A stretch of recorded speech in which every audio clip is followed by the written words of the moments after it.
A paz do Senhor, irmãos. Aqui é o irmão Clécio que está falando, e aqui eu quero, nessa tarde de hoje, falar algo muito forte, muito profundo para vocês que estão aí, algo de Deus, e especificar, irmãos, que muitos, louvado é o nome do Senhor, muitos, eles gostam de falar que o homem levanta o homem. Na verdade, irmãos, não é o homem que levanta. Quem levanta aqui é Deus. Quem levanta aqui é Jesus. Tem muitos aí fora que acham que é Deus que exalta, é Deus que coloca lá em cima, que acha que, logicamente, que o homem coloca, porque o homem não precisa, Deus ele não precisa do homem, irmãos. Deus ele sabe ter suas maneiras de trabalhar.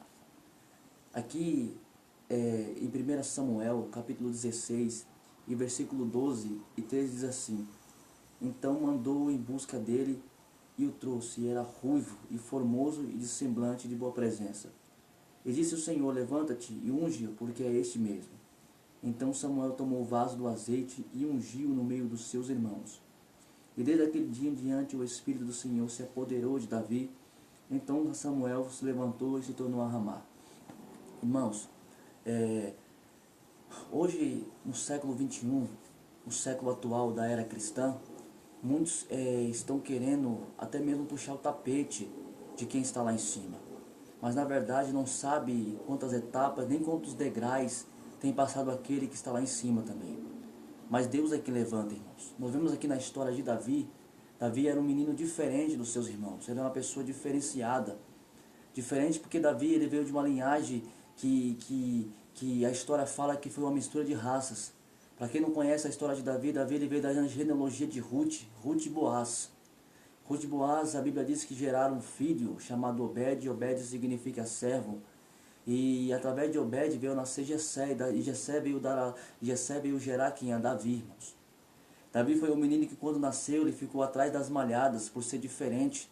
Ele ficou atrás das ovelhas malhadas. É claro que no período em que Jessé era vivo ainda, ele tinha dois pastos. O primeiro é onde colocava as ovelhas que tinham normalidades, que nasciam com 4 patas. O segundo pasto é que as ovelhas que nasciam com defeito, às vezes com 3 patas, às vezes nasciam coloridas, porque ovelhas geralmente são brancas, e branca é sinal de pureza, branca é sinal de santificação. E Davi ele ficou atrás das ovelhas malhadas, ovelhas defeituosas.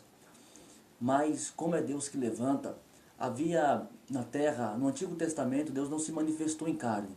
Então, se Deus não se manifestou em carne, claramente no Antigo Testamento Deus vinha em forma de teofania. Era a forma teofânica, ou seja, Deus em forma humana, angelical, porque teo é Deus em grego, e fania significa aparecer, se manifestar. Ou em cristofania, Cristo em forma humana, angelical. Cristo aparece, ou Cristo se manifesta. Mas no Antigo Testamento, Deus ele se manifestava através dos profetas, através dos homens de Deus, e até mesmo através de Samuel, porque Samuel era profeta, juiz e sacerdote. Samuel era filho de Ana e Eucana, irmãos. E Samuel foi o homem que foi apresentado por sua mãe, Ana, dentro do tabernáculo, e foi deixado para crescer diante de Deus lá dentro. A Bíblia diz que quando Samuel já era velho, já era adiantado em idade, Samuel tinha 2 filhos. O nome do primeiro era Joel, que era o primogênito, o nome do segundo era Abias. E os filhos de Samuel não estavam não estava agradando a Deus. É claro que a Bíblia chama eles de iníquos. A palavra iníquo significa, a palavra iníquo, ela vem de iniquidade, irmãos. Eram homens iníquos, eram homens que praticavam iniquidade, os filhos de Samuel. E é claro que a Bíblia diz que quando esses 2 meninos, Joel e Abias, não dava mais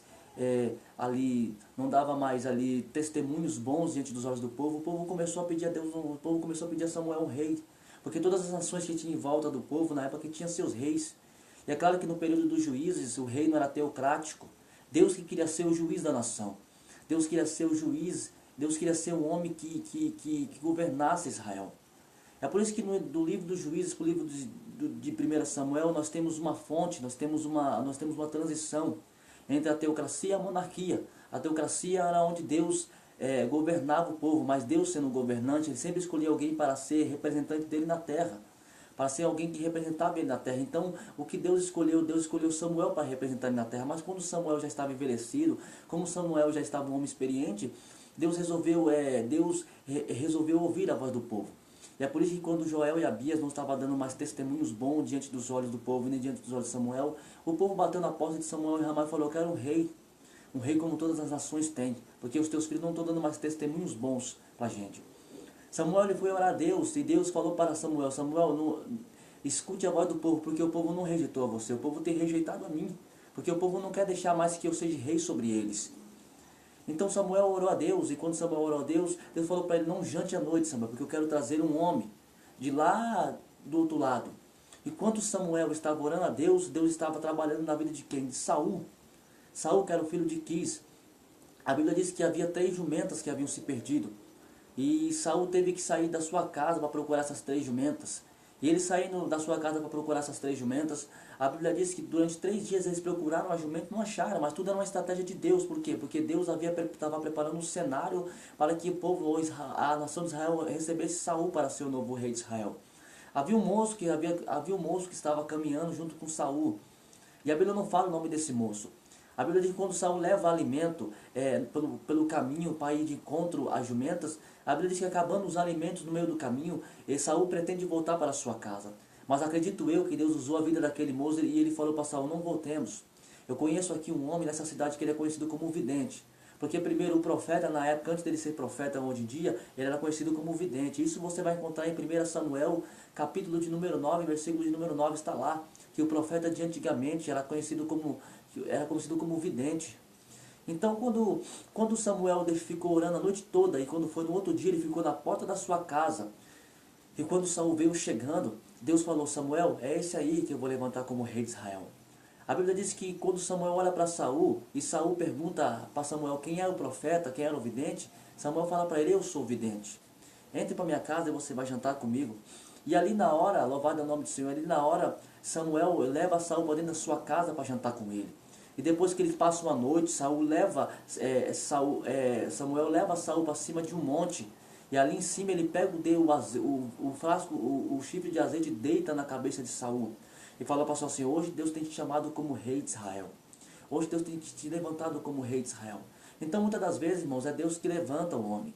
O homem às vezes tenta subir, mas quando o homem sobe, ele pode até subir, mas depois que ele cai é porque é sinal que Deus não levantou ele. Porque tudo Deus tem um tempo, tudo é um tempo determinado debaixo do céu. Se você vê muitos lá na frente, se você vê muitos lá em cima, não se entristeça por causa disso não, irmãos. Não fique entristecido, porque Deus sabe a hora, o tempo e o momento certo para levantar a sua vida. Quando Samuel levantou a Saul como rei de Israel, Saul desobedeceu a Deus 2 vezes. A primeira vez que ele desobedeceu é que Samuel mandou ele oferecer um sacrifício e esperava-se ele para oferecer o sacrifício. E ele não esperou o tempo de Deus. Ele não esperou. Samuel, quando chegou até Saul, falou assim: me espere para a gente sacrificar o Senhor. E ele não esperou o tempo de Deus. Ele foi e sacrificou na frente de Samuel. E a segunda vez que ele desobedeceu a Deus foi que Deus, através de Samuel, mandou ele exterminar os amalequitas. E ele não exterminou. Ele acabou com as ovelhas, acabou com o gado, acabou com tudo. Só que desobedeceu a Deus pegando e deixando Agag, que era o rei do Amalequita, vivo e com vida. E na hora que Samuel chegou até Saul e viu aquele balido de vaca, de ovelhas no seu ouvido, ele falou: que balido de vaca é esse no meu ouvido? E de boi é esse? E Saul falou: não, é que o povo achou melhor para me trazer e sacrificar o Senhor em Gilgal. E Samuel já deu uma sentença a Saul na hora. Para Deus o melhor é você, para Deus o melhor é obedecer do que um sacrifício. Então obedeça a voz de Deus, não sacrifique, porque quando você sacrifica fora da direção de Deus, irmão, você acaba caindo. Então ofereça, espere o tempo de Deus certo. A Bíblia diz em Eclesiastes capítulo 3, que há um tempo determinado para todas as coisas. Então espere que Deus tenha o seu tempo para poder levantar a sua vida. Deus vai te levantar, irmãos, em nome de Jesus. Quando Saul caiu e foi estabelecido do seu trono, Deus usou Samuel e falou para ele assim: já que você foi desqualificado do seu trono, Deus já tem escolhido uma outra pessoa. E essa pessoa, você não encontra essa pessoa dentro de palácio de reis. Você não encontra essa pessoa dentro de salão de ricos. Deus olhou essa pessoa e encontrou ele atrás das malhadas. Deus já estava olhando para Davi. Deus estava olhando para um homem que o nome Davi significa o segundo coração de Deus.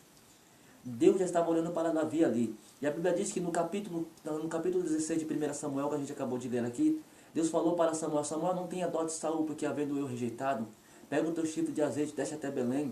A palavra Belém no hebraico significa a casa do pão, a terra da carne. Desce a Belém, eu quero que você unja um menino para mim. Um menino como rei de Israel. Quando Samuel pega o seu chifre de azeite, ele vai descer até Belém. E ali ele encontra primeiro Jessé, o pai de Davi. E ali o pai de Jessé, o pai de Davi, quando olha Samuel vindo até ele, porque o profeta na época era respeitado, era reverenciado, ele pergunta: de paz a tua vinda, Samuel? E ele fala: de paz. O que você veio fazer aqui? Eu vim aqui porque Deus mandou escolher um dos seus filhos para levantar como rei de Israel. Para levantar e fazer. Davi não era rei, mas Deus havia colocado nele as qualidades de um rei.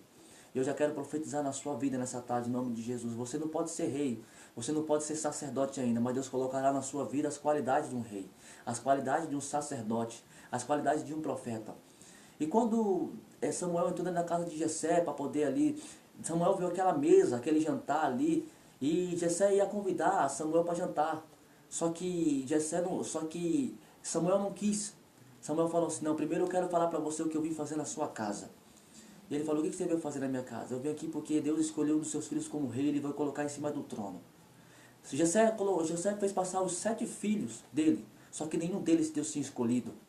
Só que havia um que não estava no meio da sua casa. E esse era quem? Davi.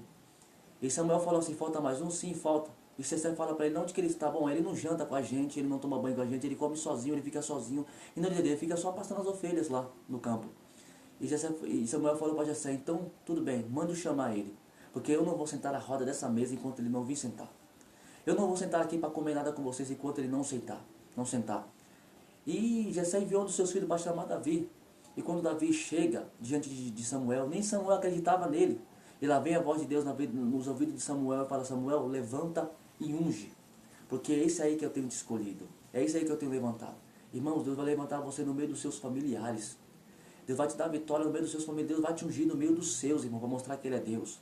Então, para isso acontecer, irmão, espere o tempo certo na sua vida.